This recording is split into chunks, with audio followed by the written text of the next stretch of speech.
trained. I was raised by a sergeant. You put things back where you got them. Exactly.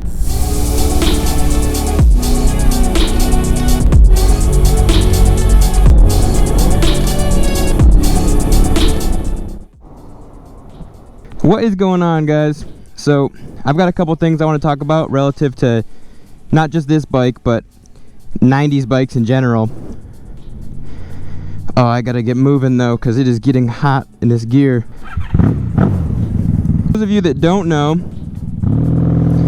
this is a 1998 Honda Magna.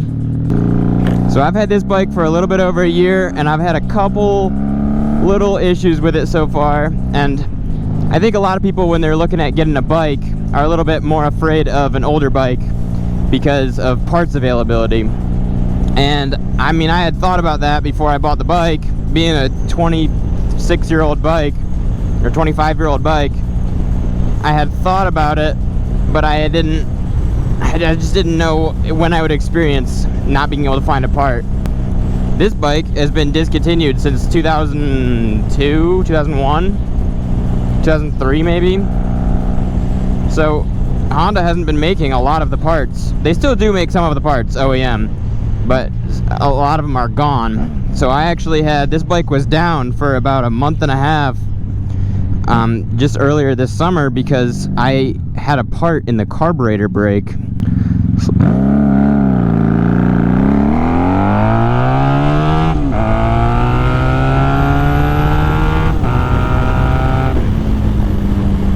And that part wasn't available anywhere.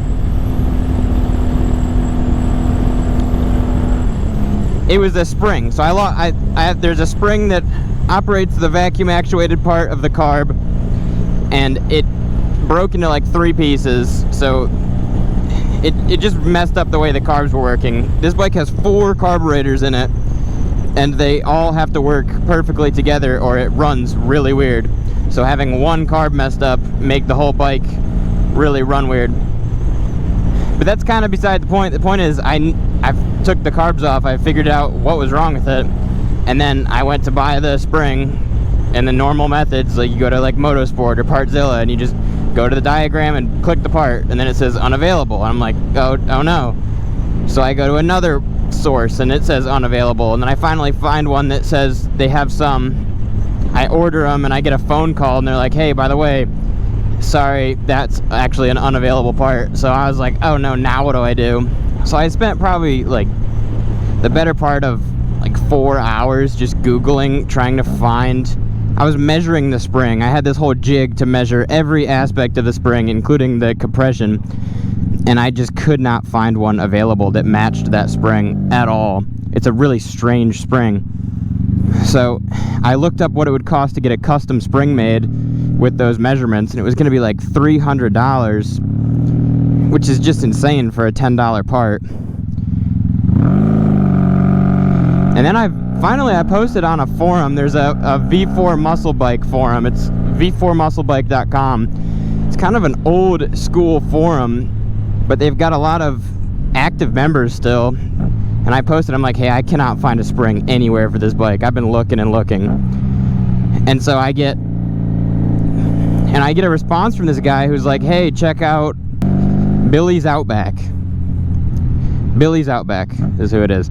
And this guy, Alex, I call him on the phone. I'm like, hey man, I cannot find these springs anywhere. I've been looking and looking and looking. He's like, well, he works on these carbs. It's like all he does is work on these V4 carbs. He's like, yeah, I'm staring at a couple of them. How many do you need? I was so relieved. So he sent me one of them. He gave me a pretty good deal anyway. And I got the bike back together. So what do I have? I have this old bike. Everyone's like, yeah, you get an old bike, you're not gonna be able to find parts for it. You just have to go down different venues. So you have to be a little bit more creative finding parts for your older bikes. That's really the main drawback to having an old bike, if it was taken care of. This bike wasn't necessarily taken care of, but it was kept inside in a barn. So and it had low mileage on it when I got it. So even though it was old, it really hasn't been used that much. So as long as you don't have like rusty parts, once you get everything kind of replaced and where it's supposed to be, as long as you take care of the bike, pretty much the same as owning a new bike. Besides, I guess, safety features. And then another thing you have to think about is this bike has carburetors.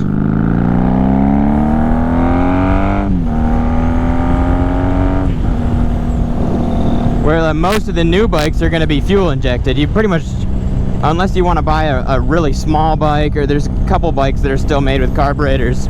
Otherwise, they're all fuel injected, which is, it's less maintenance, but it's more, I would say it's more complicated to work on, because there's more parts. You have to have a fuel pump, you have to have and there's carbureted bikes with fuel pumps too, but there's just more going on, and there's more to know about these newer systems, where this is just plain and simple carburetor. Do they take more tuning? Yes. But is it easier to do? I think so. I have less experience with the fuel injected stuff, but that's kind of the cool thing to me about the older bikes, is that in a way they're simpler, so I feel like they're easier kind of to work on. But anyway, I really just wanted to share that kind of story of finding that spring, because in my mind it goes to show that there's people. You have to deal with people if you want to get stuff that's old. And there's a lot of people out there that have had these bikes. Some of them haven't had the bikes for years. I bought this exhaust for this bike and the fairing from this older guy up in Virginia. And he had all these parts that were, you can't even find them new anymore, but they looked brand new. And he sold them to me for a great deal. I paid way less than if I had a brand new bike and was buying brand new manufactured stuff. I got this seat for 50 bucks. This is a Corbin, really nice Corbin seat that would have cost like, I don't know, $500 or $600 back when it was new. And I got it for 50 bucks with a bunch of other stuff. I ended up selling one of the other things for like 15 bucks. So the seat ended up being like next to free compared to a new seat. So the part availability, yes, it's lower, but also to some extent it's higher, which, you know, like the old aftermarket stuff and everything that's gotten taken off. I have an extra rear fender for this bike because I wanted to modify it, and I didn't want to, you know, have it be irreversible modification. So I just went and found a guy on Craigslist, and he lives right down the road from me. He's got pretty much parting out one of these bikes, or he was. And I just got to talking with him, and he ended up giving me more parts for it, just throwing them in, because he's like, I'm not going to sell every single one of these parts. You might as well just make use of them. It's like, absolutely I will. Wow. What a dickweed. This is a horrible driver right here.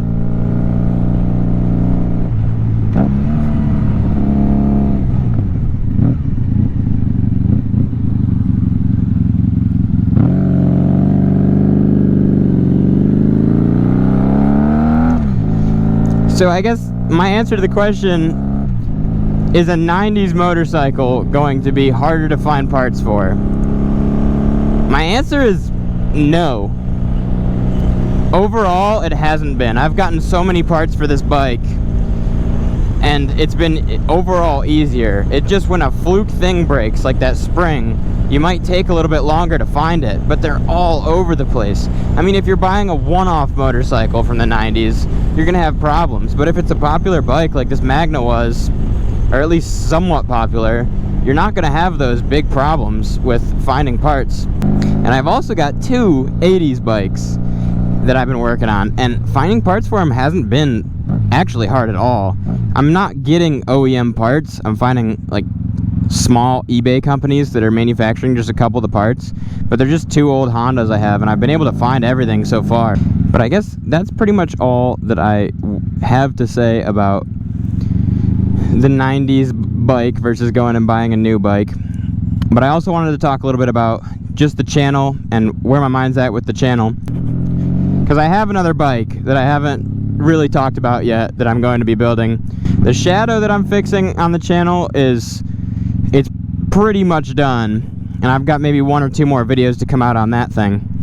But instead of doing that, I'm kind of thinking about this next bike doing just one video on it and making it kind of more condensed, but just an overall better quality video. Because I've realized that the build for the Shadow has been taking so long, and that was kind of my focus on the channel. So my videos were coming out fewer and farther in between. So I'm not really, you know, I'm just not producing as much content. So instead what I want to do is this next build, I want to make one video about the actual build. And I say build, I'm not building it, I'm just fixing it and getting it running and getting it street worthy again, essentially. So the next bike, you're gonna see it all in one video. There'll be more videos about it on the horizon after that too. I'm actually very excited about that bike. And I also recently bought a dual sport.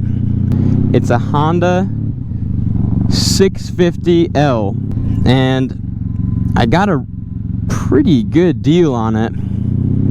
The only issue was the top end had some issues. Gotta run in and get some stuff.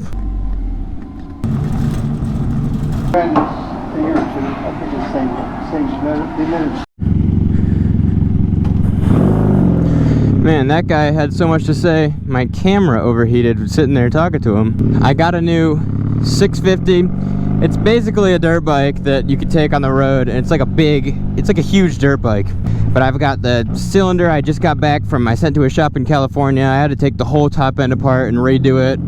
I had to order a new cylinder head for it. It was kind of a mess.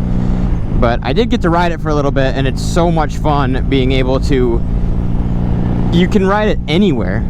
Like it can go on the road, and then you can just pop off at any given trail. So I'm definitely gonna be making videos on that thing. So look forward to videos on that. And otherwise, guys, thank you so much for watching. You guys have a good one. I'm just gonna ride for a little bit.